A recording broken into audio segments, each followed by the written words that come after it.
Ito yung aming nahuli mga master. Yan, 4 na piraso, yung isa buhay pa. Sariwang sariwa yan.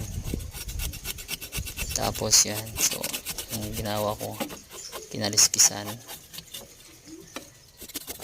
So kinaliskisan ko para sa prito, para pang prito. Paborito kasi natin mga master yung prito. Yan.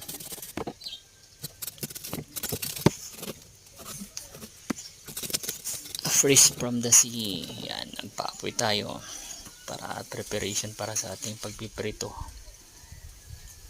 Yum yum, sarap. Yan, may bawang yung prito natin. Alam mo naman gigisa yun. Yan, prito na natin. Yan, luto na, kain na. Yum yum yum yum yum yum. Sarap.